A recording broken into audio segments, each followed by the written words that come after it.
Susan Miller stood in front of her small closet, looking at her clothes with worry on her face. The invitation to Dr. Carter's holiday party sat on her bed. She had read it many times, trying to decide if she should go. Susan was not the kind of person who went to parties. At 42, she lived a quiet life in her one-bedroom apartment with her cat, Felix. She worked as a receptionist at Bright Smile Dental, where she answered phones, set up appointments, and greeted patients with a soft smile. The party was tonight. Susan had told Dr. Carter she would come, though she had almost made up an excuse not to go. But Dr. Carter had seemed so sincere when he handed her the gold-edged card, saying, "The whole team will be there, Susan. It wouldn't be complete without you." She picked out a simple blue dress. It was not fancy, but it was the nicest thing she owned. The tag said it was navy blue, but years of washing had faded it to a softer shade. Susan put it on and looked in the mirror. Her brown hair was pulled back in its usual neat bun. She rarely wore makeup, but tonight she put on a touch of pink lipstick. She looked at herself and sighed. She would never be beautiful like Megan, the young dental hygienist, or stylish like Katie, who worked in billing. But she was neat and clean, and that would have to be enough. Susan fed Felix and then picked up the apple pie she had baked that morning.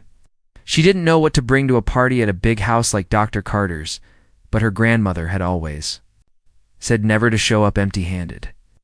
The pie wasn't much, but the apples were fresh, and she had made the crust from scratch. The drive to Dr. Carter's house took 20 minutes. Susan lived on the east side of town in an area of small, older homes and apartment buildings. Dr. Carter lived in Hillcrest, where the houses were big and sat far back from the street. Susan had never been to this part of town except to drive through it. As she turned onto Maple Avenue, she felt like she had entered a different world. Christmas lights sparkled on trees and wrapped around porch columns. In one yard, a family of deer made of tiny white lights seemed to graze on the perfect green lawn. Susan checked the address again. Yes, this was it, 1487 Maple Avenue. The house was larger than she had expected, with tall white columns in front and a circular driveway. Several cars were already parked along the drive, most of them much newer and nicer than Susan's 10-year-old Hondo. She drove slowly past them and parked at the end of the line. For a moment, Susan sat in her car, hands tight on the steering wheel. She could call in sick on Monday and say she had come down with something at the last minute. But that would be a lie, and Susan didn't like to lie. With a deep breath, she picked up her pie and got out of the car. The front door was open, and through it Susan could see a grand entryway with a high ceiling. A crystal chandelier hung down, throwing rainbow spots of light on the walls. She could hear voices and laughter coming from inside. Music played softly in the background. Susan hesitated at the door, then made herself knock on the frame. A woman appeared, tall and thin, with perfectly styled blonde hair.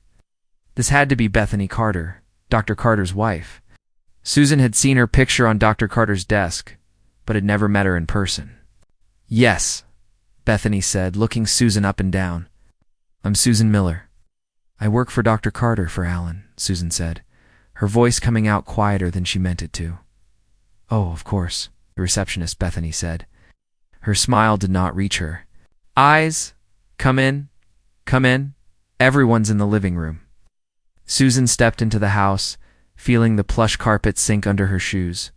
The entryway opened into a large room where about 20 people stood in small groups, holding drinks and talking.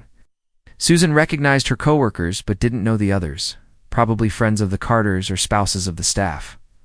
"What's this?" Bethany asked, looking at the pie in Susan's hands. "Apple pie," Susan said.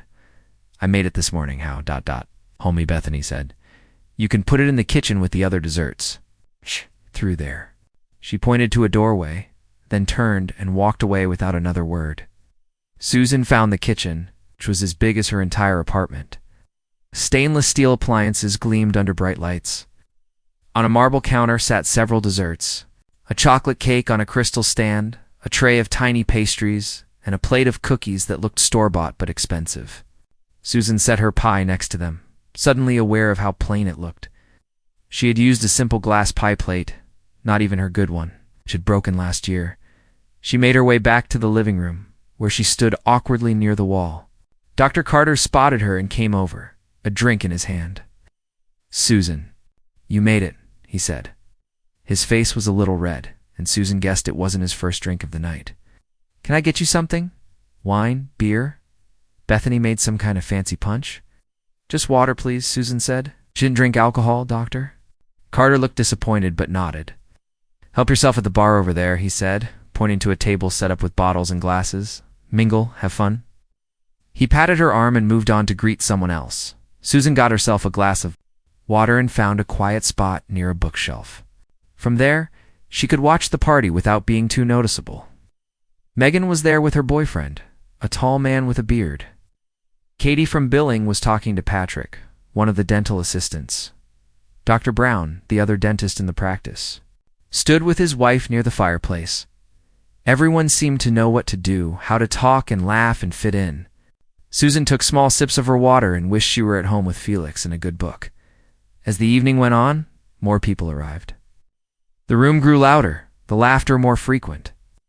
Susan had brief conversations with her coworkers, who all seemed surprised to see her there. "I didn't know you came to these things," Megan said, and Susan just smiled and said, Dr. Carter invited the whole staff. Dinner was served at 8. The dining room had a long table set with china plates and silver utensils. Name cards marked each place. Susan found her name at the far end of the table, next to Patrick, and across from a woman she didn't know. The food was fancy, things Susan had never tried before. There was a soup with a French name that tasted like fish, and a salad with nuts and cheese that Susan had never heard of. The main course was some kind of roast with a dark sauce. It was all very good, but Susan felt out of place using the wrong fork or drinking from the wrong glass. No one seemed to notice, though, which was a relief. After dinner, the guests moved back to the living room. Some sat on the plush sofas, while others stood in new groups. Bethany Carter moved among them like a queen, her laugh rising above the others, though her hand touching an arm here or shoulder there. She glanced at Susan once or twice, her eyes cool and assessing. Susan was thinking about when she might politely leave, when Bethany suddenly appeared at her side. "Susan, dear," she said loudly, making several people turn to look. "I understand you once mentioned you played piano." Suzanne blinked in surprise. Had she mentioned that? Maybe once, years ago, when Dr. Carter had asked about hobbies during her job interview. She had said she used to play, which was true enough. A little, Susan said, a long time ago. "Well, we have an old piano in the library that hasn't been touched in ages," Bethany said, her voice carrying across the room. "Why don't you play something for everyone?" Susan felt her face grow hot as heads turned her way.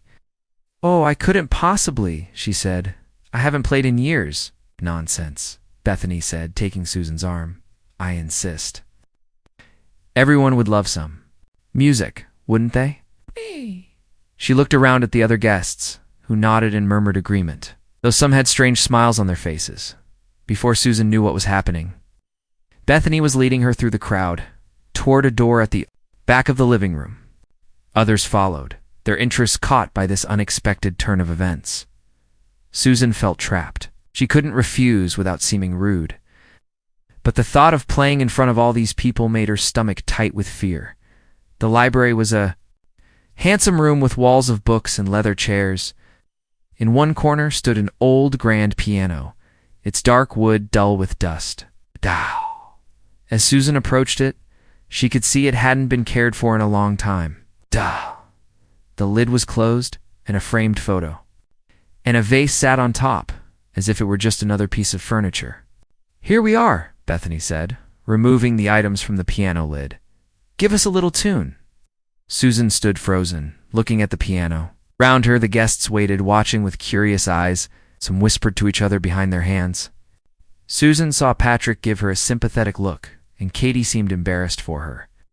"Go on," Bethany urged, opening the lid to reveal yellowed keys, some with chips in the ivory. "Just a little something. Jingle bells, perhaps. It is a holiday party, after all." Susan sat slowly on the bench, which creaked under her weight. She placed her fingers on the keys and pressed one experimentally. The note that sounded was sour and out of tune. Another key stuck when she pressed it, the note hanging in the air too long. A third key made no sound at all. Behind her, someone let out a small laugh, quickly hushed. Susan realized then what was happening. The piano was broken. This was some kind of joke, and she was the target. Susan sat at the piano bench, her fingers resting lightly on the yellowed keys. She could feel everyone watching her. The room had gone quiet, except for a few whispers, and the sound of ice clinking in glasses. Susan knew she should get up, make an excuse, and return to her spot by the wall. But something kept her seated at the dusty old piano. She pressed another key. This one made a sound, but it was flat and sad. The piano was badly out of tune, just as she had suspected. Susan glanced over her shoulder and saw Bethany Carter standing with her arms crossed, a small smile on her face. Next to her, Dr. Carter looked uncomfortable, as if he knew his wife was being unkind, but didn't want to say anything. "I'm sorry," Susan said quietly. "This piano needs tuning. I don't think I can play it." "I'll just try," Bethany said with a wave of her hand. No one expects a concert. Just a simple tune. More people had gathered in the doorway of the library, drawn by the commotion. Susan saw Megan whispering to her boyfriend. Patrick gave her an encouraging nod, though his eyes held doubt. They all expected her to fumble through a beginner's piece, or to give up after a few notes. Susan took a deep breath. She hadn't played in public for almost 20 years, not since the day she had walked away from Juilliard and the future she had once dreamed of. She had been one of the best students there, headed for concert halls and fame. Then her father got sick, and everything changed. She closed her eyes for a moment, shutting out the watching faces. In her mind, she was back in the practice room. At school, her father sitting in a chair nearby, his eyes closed as he listened to her play. "Music finds a way," he used to say, "even through the cracks." Susan opened her eyes and placed her hands on the keys again. She would play something simple, as Bethany suggested. Maybe Twinkle, Twinkle, Little Star, or Mary Had a Little Lamb. But as her fingers touched the ivory, they seemed to have a mind of their own.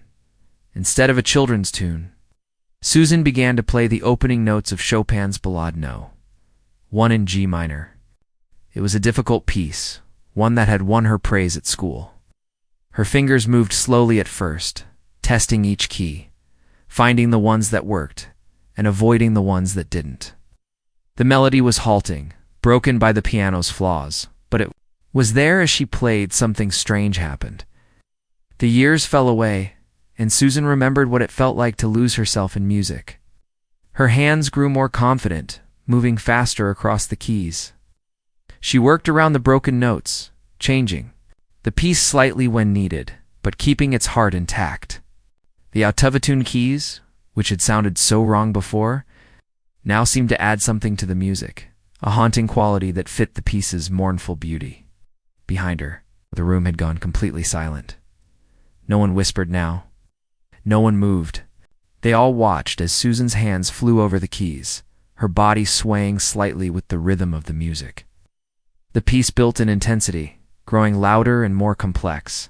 Susan's fingers struck the keys with precision and passion, drawing sounds from the old piano that no one would have thought possible.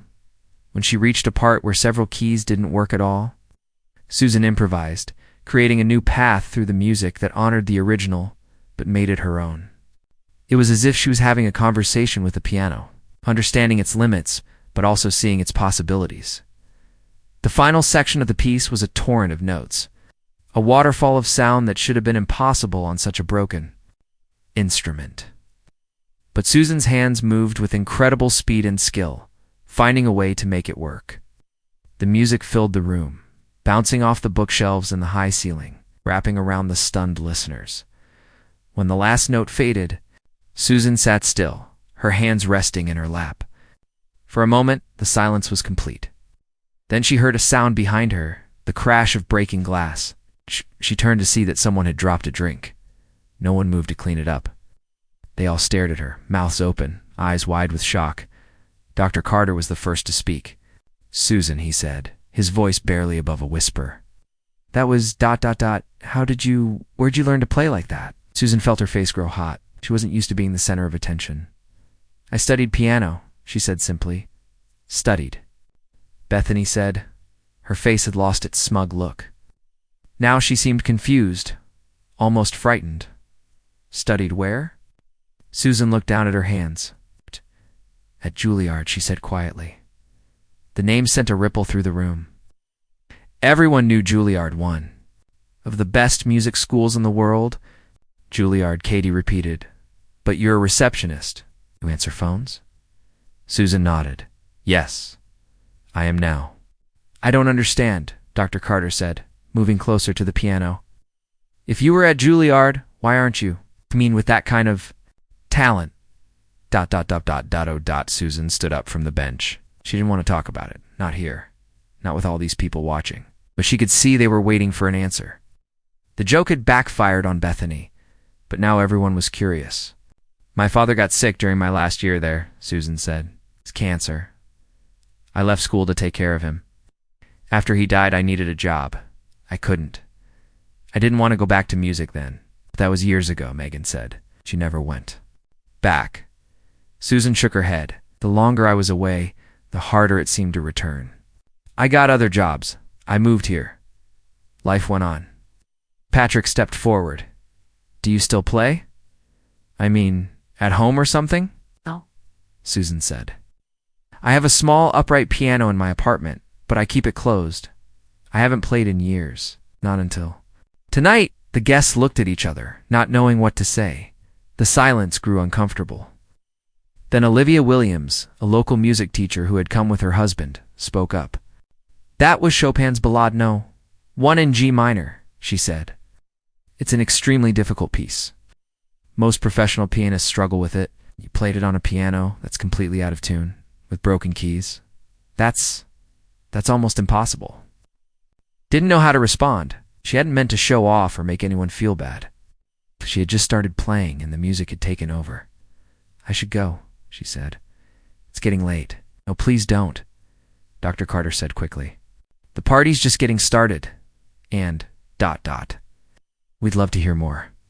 But Susan had already picked up her purse from where she'd left it on a chair. Thank you for inviting me, she said. The dinner was lovely. Good night. She made her way through the crowd, which parted to let her pass. No one tried to stop her, though she could feel their eyes on her back as she walked out of the library, through the living room, and to the front door. Outside, the night air was cold and clear. Susan took deep breaths as she walked to her car.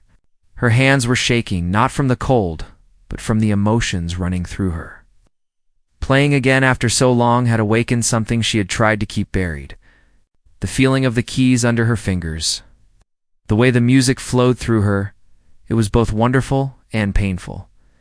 She got into her car, but didn't start it right away. Through the windows of the house, she could see people talking excitedly, gesturing with their hands.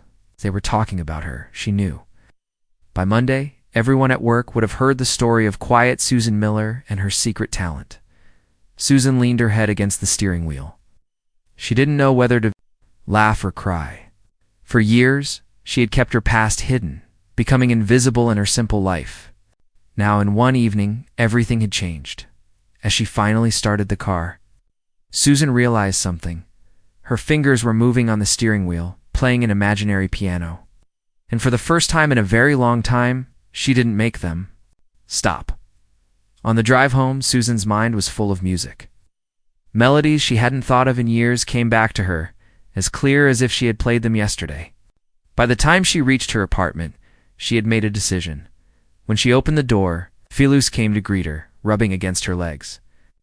Susan picked him up and carried him to the living room, where her piano sat covered with a cloth. Books and framed photos stood on top of it, turning it into a shelf rather than an instrument. Carefully, Susan removed these items, setting them on the coffee table. Then she lifted the cloth, revealing the dark wood beneath. I think it's time, she said to Felix, who watched with curious yellow eyes. Susan opened the keyboard cover and sat down on the bench. Unlike the grand piano at Dr. Carter's house, this one was in tune. She had it tuned regularly, even though she never played it. It was as if some part of her had known that someday she would return to music, Susan placed her fingers on the keys and began to play. Susan woke up early on Monday morning. The weekend had passed in a blur of music. After she returned from Dr. Carter's party on Friday night, she had played her piano until well past midnight. On Saturday, she barely left the bench except to eat and feed Felix. On Sunday, her fingers were sore, but she couldn't stop. It was like finding a part of herself that had been lost for years. Now it was Monday, and she had to go back to work. Susan dressed with care, choosing a nicer outfit than usual, a gray skirt and a blue sweater that matched her eyes. She wasn't sure why she felt the need to look better today. Perhaps it was because she knew people would be looking at her differently. As she drove to Bright Smile Dental, Susan felt nervous. Would everyone at work know what had happened at the party? Would they treat her differently? She had been comfortable being invisible, the quiet receptionist that no one really noticed. Now, that would change. When Susan walked into the office, Megan was already there, setting up her workstation. The young hygienist looked up and her eyes widened. "Susan," she said. "Good morning." "Good morning," Susan replied, hanging up her coat. She went to her desk and turned on her computer, trying to act normal. Megan came over, unable to contain herself. "Everyone's talking about what happened at the party," she said in a low voice. "I told my mom about it, and she couldn't believe it. She said it sounded like something from a movie." Susan smiled politely, but didn't know what to say. "Why didn't you ever tell anyone you were so good at piano?" Megan asked, "and that you went to Juilliard? That's such a big deal." Before Susan could answer, Katie arrived, bringing with her the smell of coffee and perfume. "Susan," she exclaimed, "there you are. I've been dying to talk to you all weekend. That was amazing what you did at the party. I had no idea you could play like that." Susan felt her face grow warm. "Thank you," she said. "It was nothing, really." "Nothing?" Katie laughed. "Susan, you played a piece I couldn't even name on a piano that sounded like it hadn't been tuned since the last century. And you did it beautifully. That's not nothing." More staff arrived, and each one had something to say about Susan's performance. Patrick told her he had goosebumps the whole time she played. Ron, the other dental assistant, said he'd never seen Bethany Carter so shocked in all the years he'd known her. When Dr. Carter arrived, he called Susan into his office. She went nervously, unsure what to expect. Was he upset with her for showing up his wife? "Susan," he said when she sat down across from his desk, "I want to apologize for what happened at the party." Suzanne blinked in surprise. "Apologize?" "Yes, my wife. Well, she thought she was being clever with that piano trick. She's done it before to other guests. The piano is so out of tune that no one can play it well. But she didn't know about your background. I didn't know either. If I had, I never would have let her put you in that position." "It's all right," Susan said. "No harm done." Dr. Carter leaned forward. "Actually, I think some good might come of it. My wife feels terrible about what happened. She wants to make it up to you." Susan shook her head. "That's not necessary, really. She insists. She called Olivia Williams yesterday. You remember her from the party? The music teacher? Bethany has arranged for you to use the grand piano at Olivia's studio whenever you want. No charge." Susan was speechless. The thought of playing a proper grand piano again was tempting. Her upright at home was fine for practice, but a grand piano was different, bigger, richer in sound, more responsive to touch. "That's very kind," she finally said. "But I don't think just consider it," Dr. Carter interrupted. "Olivia said her studio is open late on Tuesdays and Thursdays. You could go after work." The rest of the day was busy with patients, phone, calls, and insurance forms. Susan tried to focus on her work, but her mind kept drifting back to music. She found herself humming as she typed, her fingers tapping rhythms on the desk when she was on hold with insurance companies. At lunch, she sat alone in the break room, eating the sandwich she had brought from home. Patrick came in and got his lunch from the refrigerator. He sat down across from her. "Oh," he said, "are you going to start playing again?" "Like, for real?" Susan looked up from her sandwich. "What do you mean? I mean, are you going to perform or teach or something? With your talent, you could do a lot more than answer phones." Suzanne hadn't thought that far ahead. "I don't know," she said honestly. "It's been so long. I'm not sure I could go back to that life." "What made you stop?" Patrick asked. Besides your father getting sick, you said that was years ago. Susan was quiet for a moment. No one had ever asked her this question before. No one had cared enough to wonder why she gave up music. When my father got sick, I left school to take care of him, she said slowly. He died 6 months later, and then I had missed too many classes, too many recitals. I could have gone back, I suppose, but I didn't have the money. My father's medical bills took everything we had. After he died, I just lost my desire to play. Music had been something we shared. Without him, it didn't seem to matter anymore. Patrick nodded, understanding in his eyes. And now, Susan thought about the weekend, how it had felt to play again after so long. The joy of it, the release. Now I don't know, she admitted. Playing at the party woke something up in me. But I'm 42 years old. It's too late to have the career I once dreamed of. Maybe, Patrick said. But that doesn't mean you can't have music in your life again. After work, Susan drove home thinking about Patrick's words. She hadn't planned to accept Bethany's offer of using Olivia's piano, but now she was reconsidering. Would it hurt to go just once? When she got home, there was a message on her answering machine. Susan pressed the button and heard Olivia Williams's voice. Hello, Susan. This is Olivia from the party on Friday. I wanted to let you know that my studio is open until 8 on Tuesdays and Thursdays. You're welcome to use the grand piano anytime. No pressure, just if you want to play on a better instrument than the one at Alan's house. Give me a call if you're interested. Susan listened to the message twice. Then she looked at her own piano, which now sat uncovered in her living room. She had played it all weekend, but Olivia was right. A grand piano would be different. Tomorrow was Tuesday. Susan made up her mind. She would go to the studio after work, just to try it out. No commitment, just one visit. The next day went by quickly. Susan found herself watching the clock, eager for 5 o'clock to come. When it did, she quickly put away her things and headed out to her car. Olivia's music studio was in a small building downtown. A sign on the door read Williams School of Music. Susan parked and sat in her car for a few minutes, gathering her courage. Then she went inside. The studio was warm and welcoming, with framed music posters on the walls and the sound of a child practicing scales coming from one of the back rooms. Olivia was at a desk in the front, writing in a notebook. She looked up when Susan came in and smiled. Susan, you came. You won't be. I have a practice room with a grand piano that's free right now. Come, I'll show you. Olivia led Susan down a hallway to a room with a beautiful black grand piano in the center. The room had good acoustics, with sound-absorbing panels on the walls and a high ceiling. Take as long as you like, Olivia said. No one will disturb you. When Olivia left, closing the door behind her, Susan stood looking at the piano. It was much nicer than the one at Dr. Carter's house, and even nicer than her old one at Juilliard. She sat down on the bench and placed her hands on the keys. First note she played rang out clear and true. Second joined it in perfect harmony. Susan closed her eyes and began to play. Not Chopin this time, but Bach.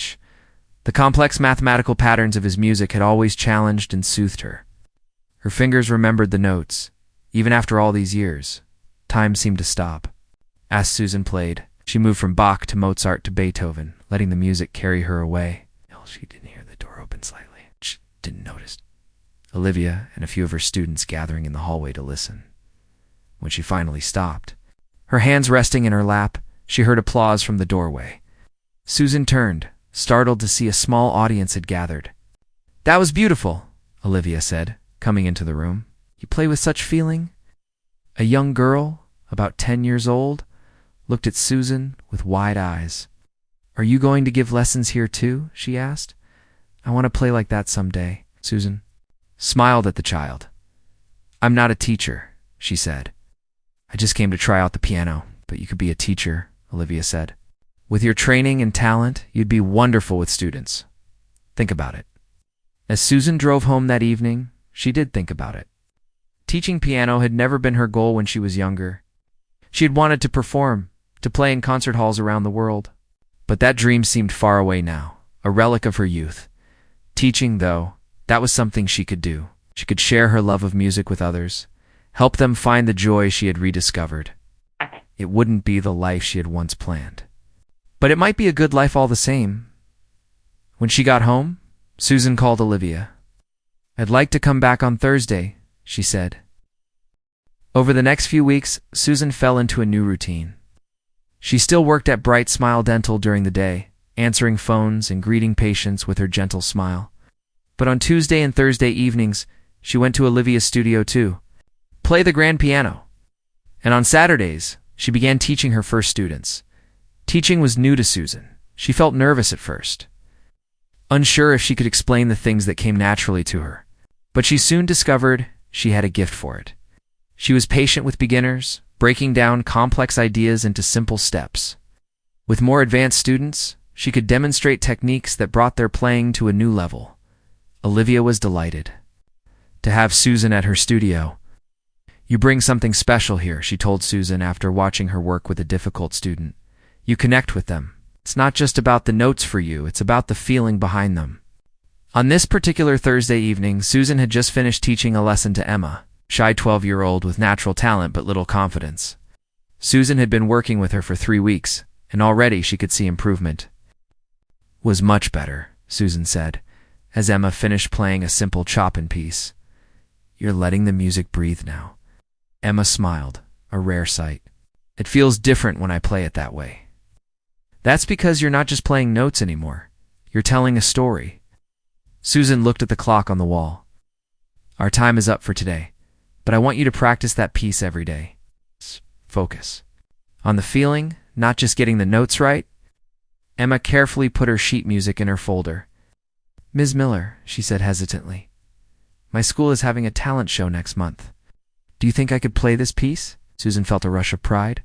When she first met Emma, the girl had been too scared to play in front of anyone but her teacher. Now she was thinking about performing in public. "I think that's a wonderful idea," Susan said. "We'll work on it together, and you'll be ready." Emma left. Susan had the practice room to herself. She sat at the piano, thinking about how much her life had changed in just a few weeks. She had gone from being a woman who didn't play anymore to someone who taught others and practiced daily herself. The joy she had lost when her father died was coming back. Note by note, Susan began to play, losing herself in the music as she often did when alone. She chose a piece by Rachmaninoff, one she had performed at her last recital at Juilliard. It was demanding, requiring both technical skill and emotional depth. As her fingers moved across the keys, Susan felt the years fall away. She was not a 42-year-old receptionist, but a young woman with her whole life ahead of her, playing for the sheer love of it. She didn't notice when the door opened, didn't see the man standing there watching her. It wasn't until she finished the piece and heard clapping that she realized she had an audience. Susan turned, startled. A tall man with gray at his temples stood in the doorway. He wore a suit that looked expensive, and his eyes were kind behind his glasses. "I'm sorry to interrupt," he said. "That was Rachmaninoff's Piano Concerto No. 2, wasn't it? The solo part." Susan nodded, surprised that he knew the piece. "It was beautifully played," the man said. "I'm Edward Bennett.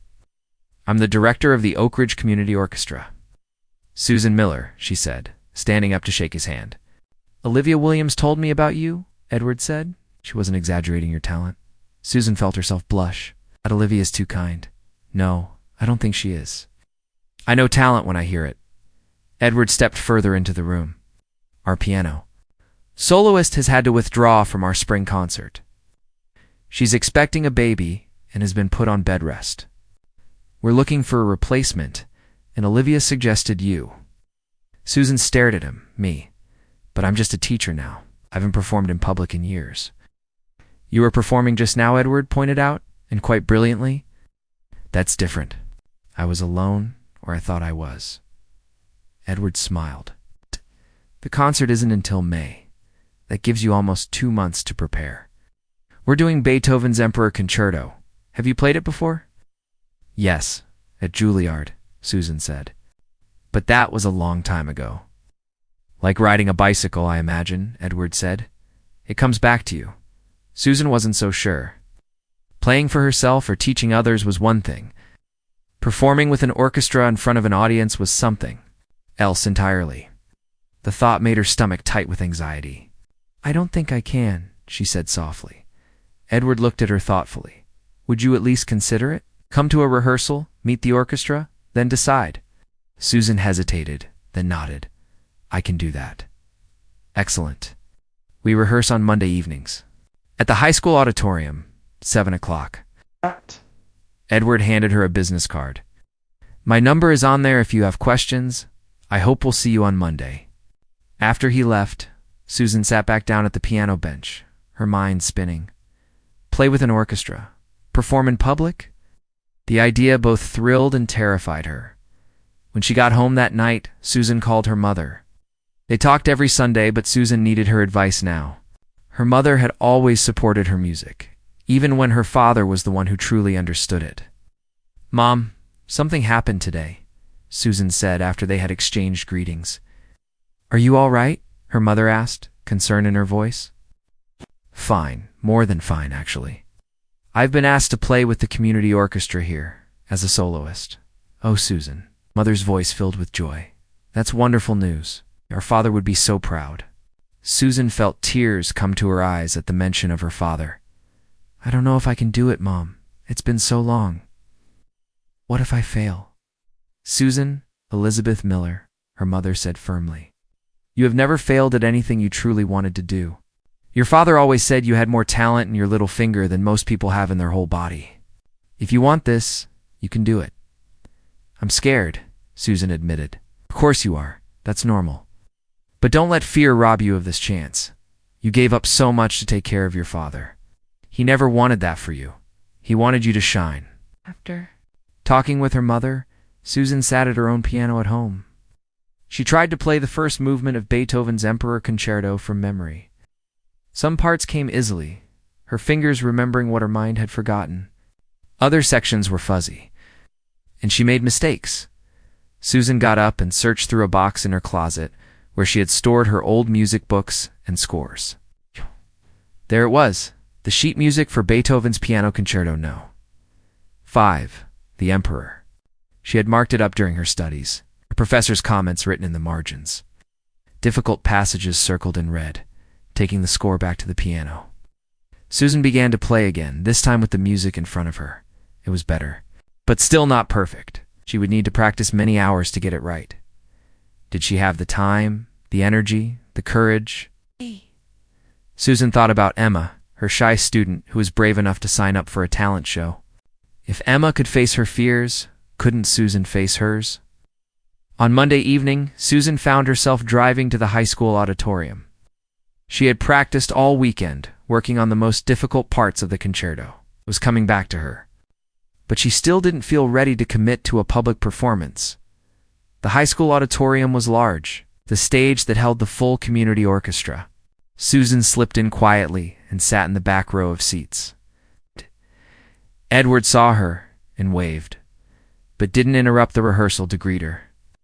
The orchestra was working on a Mozart symphony. The musicians focused on their parts. Susan watched and listened. They were good, not professional level, but solid. Many of them were probably music teachers or people who had studied music in college, but chosen other careers. Like her, when they took a break, Edward came to find her. "You came," he said. Smiling, "I'm glad. I wanted to hear the orchestra before I made a decision," Susan said. "And what do you think? They're good," she said honestly. "I like the string section especially." Edward introduced her to some of the orchestra members, who welcomed her warmly. The current concertmaster, a violin player named Henry, had heard about her performance at Dr. Carter's party. "Olivia Williams told me about it," he said, "playing Chopin on a broken piano. That takes real skill." By the end of the rehearsal, Susan had made her decision. The friendly atmosphere, the joy the musicians took in playing together, and the challenge of the music all called to her. It wouldn't be Juilliard or Carnegie Hall, but it would be a real performance, a chance to share her gift with others. "Do it," she told Edward, as the musicians packed up their instruments. "I'll play the concerto." Edward's face lit up. "Wonderful. We'll start rehearsing with you next week." "Is that enough time for you to prepare?" Susan nodded. Oh, I'll be ready. As she drove home that night, Susan felt a mix of excitement and fear. She had taken a big step, one that would push her out of the safe, quiet life she had built for herself. There would be challenges ahead finding time to practice, overcoming her stage fright, balancing her new musical commitments with her job at the dental office. But for the first time in years, Susan felt fully alive. The music that had been silent for so long was playing again, not just through her fingers, but in her heart. The path ahead might be difficult, but she wouldn't be walking it alone. She had Olivia and her students, the orchestra members, her mother's support, and the memory of her father's love. And she had music itself, the language she had spoken since childhood. The weeks flew by as Susan prepared for the concert. She practiced every evening after work, her fingers moving faster and more confidently over the keys as the music came back to her. On Mondays, she rehearsed with the orchestra, learning to blend her playing with theirs, to follow Edward's conducting while still making the piano part her own. At the dental office, her coworkers noticed the change in her. Susan smiled more, hummed as she worked, and stood straighter. She seemed younger somehow, filled with an energy that hadn't been there before. "You look different," Patrick told her one day as they ate lunch in the break room. "Happier." "Different," Susan admitted. "Like I've found a part of myself I lost a long time ago." "We're all coming to your concert," Katie said, joining them at the table. "Dr. Carter is closing the office early that day so everyone can attend." no. Susan felt a flutter of nervousness. "You don't have to do that." "We want to," Katie insisted. "We've heard you play once, and we want to hear you again on a piano that actually works this time." As the concert date grew closer, Susan's nervousness increased. She still worked at the dental office during the day, but now she taught piano. Lessons 3 evenings a week, and rehearsed with the orchestra on Mondays. Every spare moment was devoted to practicing. Sometimes she woke up in the middle of the night with her fingers moving, playing passages from the concerto in her sleep. 2 weeks before the concert, Edward asked her to stay after rehearsal. "You're doing wonderfully," he told her. "The orchestra is inspired by your playing, but I want to make sure you're not pushing yourself too hard." Susan smiled tiredly.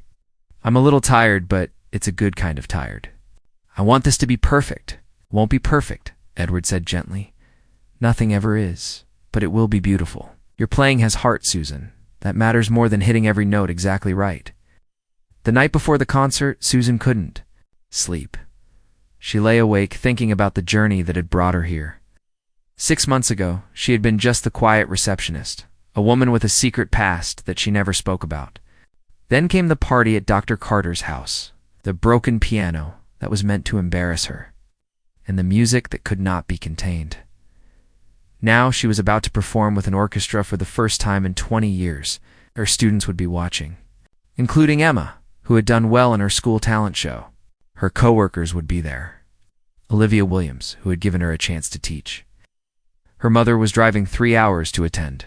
Bethany Carter, whose unkind joke had started it all, had called to say she and Dr. Carter would be in the front row. The only person missing would be her father. Susan wished he could be there to see her play again. He had always been her biggest supporter, sitting in the audience at every recital with tears in his eyes. "Music finds a way," he used to say. Susan finally understood what he meant.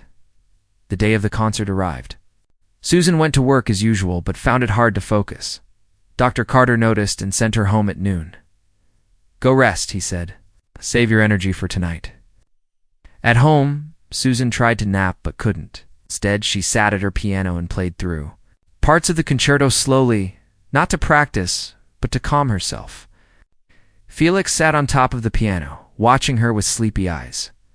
At 5 o'clock, Susan began to get ready. She had bought a new dress for the occasion, dark blue with silver threads that caught the light when she moved. I'll get. Like the music she would play. She put her hair up, applied a little makeup, and looked at herself in the mirror. The woman who looked back was not the same one who had stood in this same spot before Dr. Carter's party 6 months ago. This woman had purpose in her eyes and confidence in her smile. The concert was at 8, but orchestra members were asked to arrive by 7. Susan got to the concert hall, the town's largest performance space, with time to spare, Backstage. was busy with musicians tuning their instruments and adjusting their formal clothes. Edward found her sitting quietly in a corner, her hands folded in her lap. "Nervous?" he asked. "Terrified," Susan admitted, "but ready." "That's the perfect combination," he said with a smile. "Just remember, we're all out there with you. You're not alone on that stage." The audience began to arrive. Through a small gap in the curtain, Susan could see the hall filling up. She spotted Dr. Carter and Bethany in the front row, just as promised. A few rows back were her coworkers, Katie waving excitedly to someone across the aisle. Near the middle, Susan saw her mother. Looking proud even before the concert had begun, in the far corner was a group of Susan's piano students, including Emma, sitting with her parents. The sight of their eager faces calmed Susan's nerves a bit. She had taught them that music was about communication, about sharing something beautiful with others. Tonight she would do the same. At exactly 8 o'clock, the house lights dimmed. The orchestra members took their places on stage. The audience applauded as Edward walked out, bowed, and turned to conduct the first piece, a short overture by Mozart. Susan waited backstage, listening to the music, letting it wash over her. When the piece ended and the applause died down, a stagehand moved the grand piano to the center of the stage. That was her cue. Susan walked out, her blue dress shimmering under the lights. The audience applauded as she bowed, first to them and then to the orchestra. She sat at the piano, adjusted the bench, and placed her hands on the keys. Edward caught her eye, silently asking if she was ready. Susan nodded. The orchestra began the majestic opening of Beethoven's Emperor Concerto. Susan listened, counting the measures until her entrance.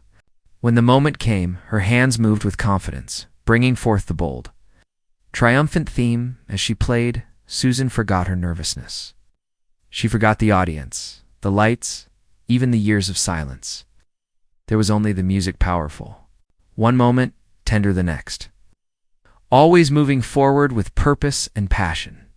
The first movement ended with a flourish. The audience burst into applause. Susan glanced at Edward, who was beaming at her. The second movement began, slower and more lyrical. Here Susan's playing was gentle, each note placed with care. Like stepping stones across a quiet stream, in the final movement the music became playful, almost dancing. Susan's fingers flew across the keys, meeting every challenge in the complex score. When she reached the final chords, powerful and decisive, she felt a rush of joy unlike anything she had known in years. The last note hung in the air for a moment, then the audience was on its feet, applauding and cheering. Susan stood and bowed, her heart pounding. Edward motioned for her to take another bow, then another. The applause continued. Someone handed her a bouquet of flowers. Susan looked out at the sea of smiling faces and felt tears come to her eyes. After the concert, people gathered in the lobby. Susan's mother hugged her tightly. "Your father would have been so proud," she whispered. Susan's students crowded around her, asking questions and offering congratulations. Emma looked at her with shining eyes. "I'm going to practice every day," she said. "I want to play like that someday." Dr. Carter and Bethany approached, both looking somewhat humbled. "That was extraordinary," Dr. Carter said. Bethany nodded. "I owe you an apology," she said quietly. "What I did at the party was unkind, but I'm glad it happened, in a way. If it hadn't, you might never have found your music again." Susan smiled. "Sometimes what seems broken just needs someone who understands how to make it sing again," she said, thinking of both the piano at the party and her own life. Later that night, Susan sat alone at her piano at home. The concert was over, but she didn't feel empty or let down. Instead, she felt full of possibilities. Edward had already asked her to perform with the orchestra again next season. Olivia had offered her more students and a larger teaching space. And a music critic from the local paper had written a glowing review, calling her a hidden treasure and an artist of rare sensitivity. Susan placed her hands on the keys and began to play. Not Beethoven or Chopin or any of the masters. Had studied but a simple melody that came from her own heart. It was new and yet somehow familiar. like a voice she had always known, but never heard clearly until now as she played. Susan thought about the strange path that had led her here. A broken piano, meant as a joke, talent too strong to be hidden, second chance that had come when she least expected it. Susan's father had been right all along. Music does find a way. Sometimes it takes a winding path through darkness and silence and years of waiting. But in the end, if you listen carefully, it will lead you home.